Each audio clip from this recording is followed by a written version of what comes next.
Welcome back, guys, for more Timberborn. In the last episode, we had some flooding. In trying to fix it, I accidentally stumbled on an incredible phenomenon. I'm not kidding. The implications of this are huge. This is going to blow your mind.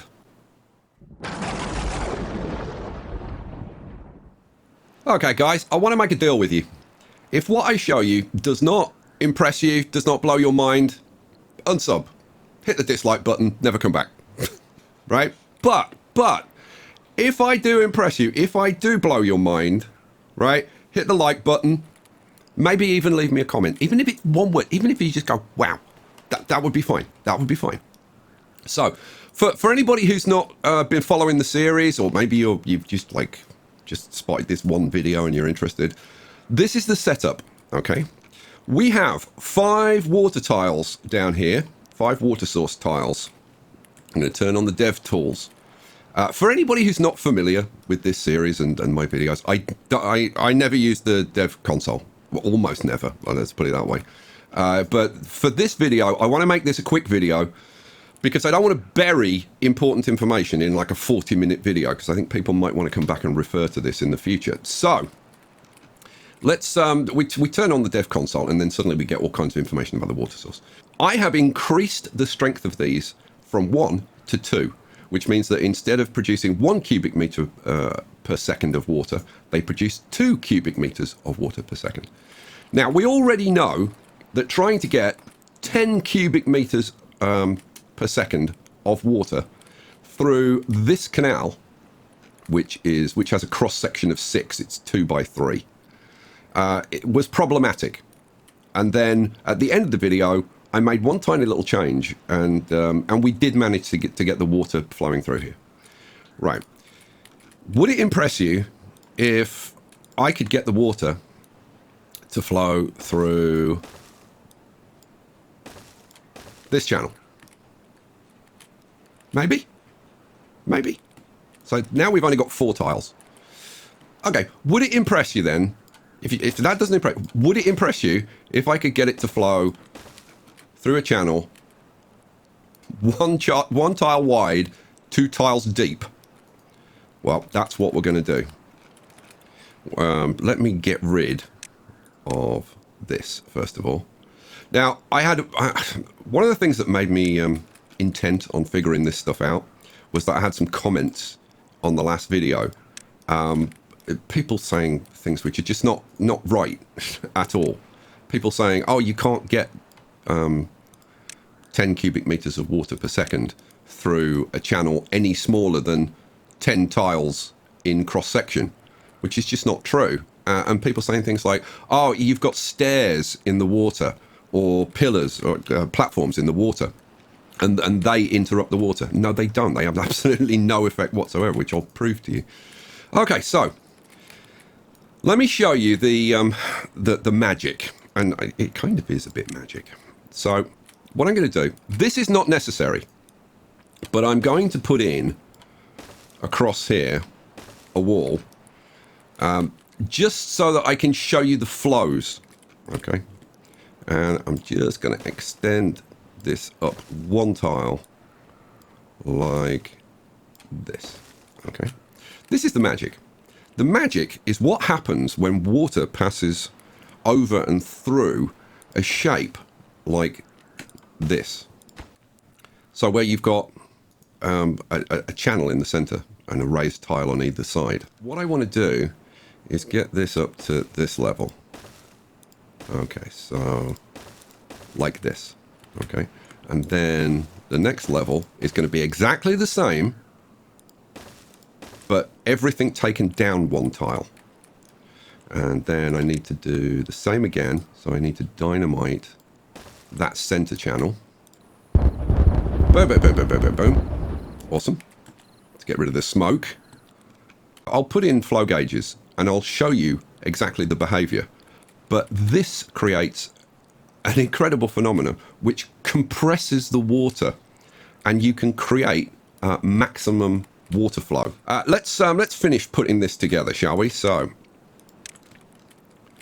we're going to bring this channel back. We can bring this right back up to, let's bring it back up to there.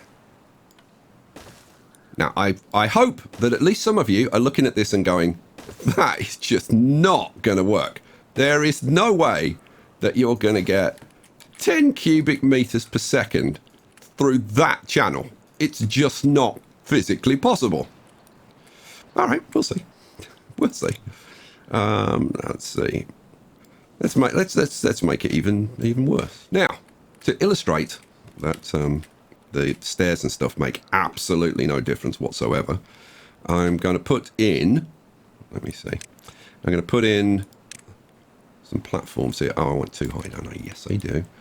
Let's put 4 of those in, and we'll put back the district center and put a path across here. Okay, so that's the setup that we had before, but instead of having a 6 wide cross section, we've now only got a 2 wide cross section, and we won't even need all of that. Oh no! Now what I'm going to do is I'm going to use that effect at the other end to actually disperse the water. Okay.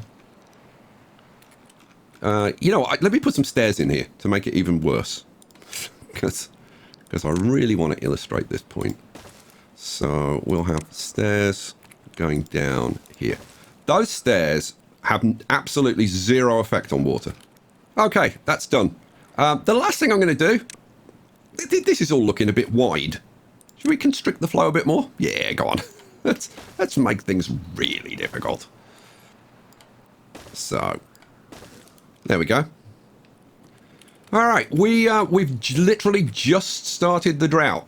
So let's turn this up. When I run this on full speed, this map is a bit laggy now. And the reason for that is that well, for one thing, it's 5,000 days old, this map. And we've been doing some fairly cool things. We've been pushing the limits. So we've got like massive waterfalls and insane wind farms and castles and stuff. But leaving that to one side. So apologies for the lag, but I think it'll be worth it. And I could have done this on a different map, but I wanted to illustrate it on this map, simply because we saw the problem here, and I want to show you how it's resolved. So you can see that the water starts off and it's flowing through quite nicely, but the strength builds up over time. If I click on one of these tiles, you can see this is the eventual or the maximum strength, and this is the current strength of the flow. And you can see that it's building up slowly. So we're now at half a CMS.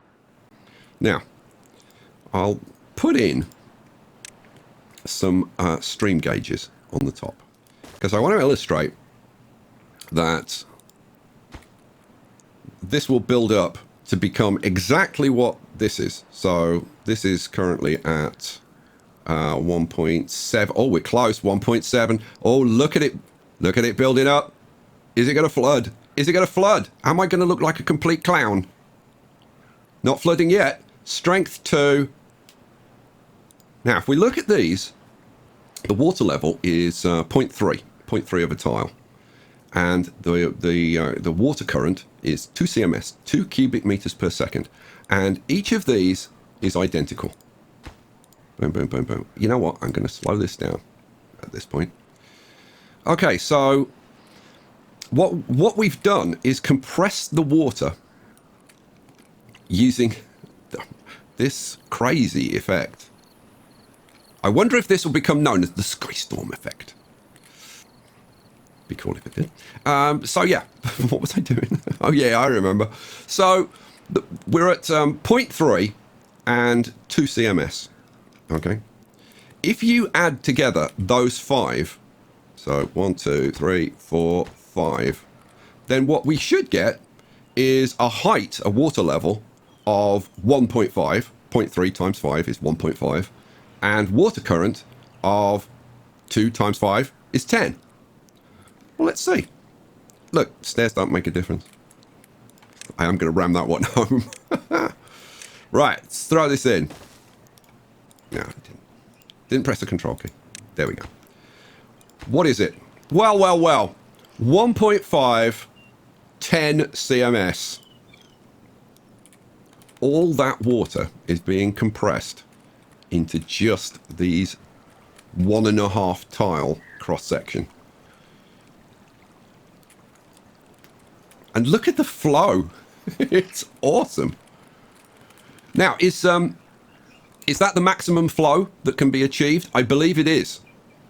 I don't think you can compress it anymore for this water flow. But can you increase the flow beyond 10 CMS? Oh, hell yeah. Oh, hell yeah. If I was to make this higher, right, so that we had 3 tile depth, then I could increase these water tiles to a strength 3, right? And we would get a water height of probably about 2.25, I think, about 2.25, and a water current of 15 CMS. So, yeah. Now, how is this happening? Sky, can you explain the sky storm effect? Yes, I can. So, let's take a look. I want water and I want stream gauges. So if I put in the next set of stream gauges, oh, that's in the wrong place. Let's get rid of that one for now and put it in the right place, which is up there. Okay, so when this tile of water passes into the next tile or set of tiles that it can enter, it will split. And it splits based on a complex set of mathematics, which I'm not going to go into. There is one video out there that I found which actually explains how the tiles split and what the maths behind that is. But I am not going to go into that in this video. But basically, it splits it evenly between these 2 tiles. But it takes into consideration, for example, if this tile is lower than this tile and stuff like that. Anyway. So we're at 0.3 and 2 CMS. The next tile, same height, right? But the water flow is reduced, and some of that water some of that water flow has gone into this tile. So if we look at this tile, aha, the flow has increased.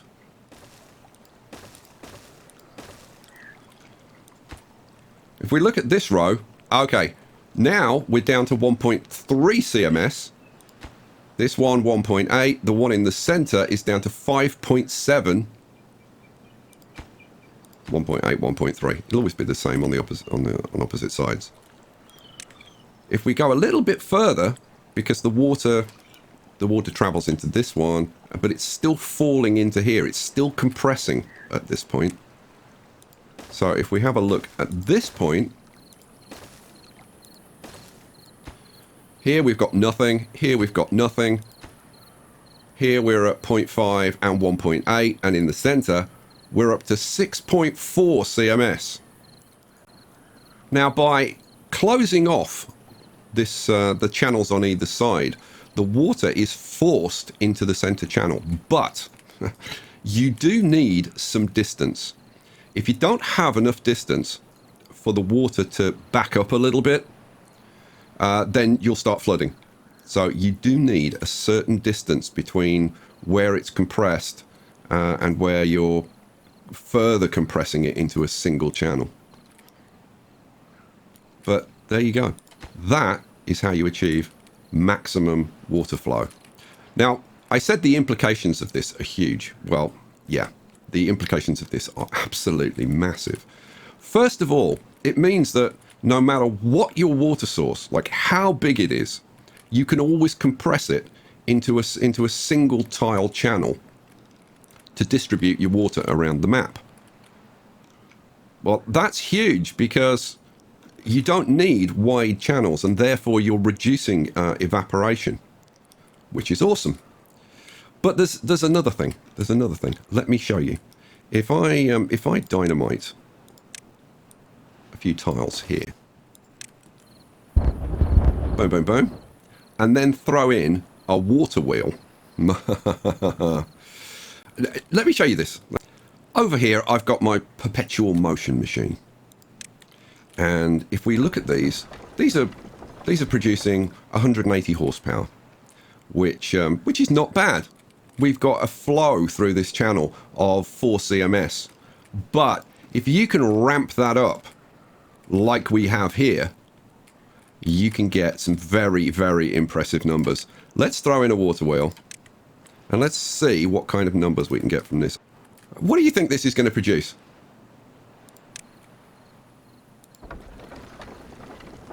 This is producing over 400 power. Oh, that is not bad. That is not bad at all. Another thing I saw a comment about water wheels, and somebody was saying, this was on Reddit, and somebody was saying that water wheels reduce the flow. They don't. Water wheels reduce the height of the water. Let me show you. The water level here is 1.69. The water level here, 1.63. The water level will drop slightly, but the flow, 10.5, 10.5. The flow is exactly the same. So yeah, another little piece of information corrected. But there you go. So that, I mean, the implications of this, huge. It means you can take any water source and crank it up to its maximum flow. So this is at 10. So what is this producing at 10? 449 horsepower. Wow. 450. A nice 450, nice round 450. That is how you turn a river into a raging torrent and get maximum flow. Remember the deal? Did I impress? Did I blow your mind? I hope so. Otherwise my subscriber count's going to be dropping rapidly. Wow, look at that flow. So there you go, guys. Short and sweet. I guess I'll catch you for the next one. Peace out.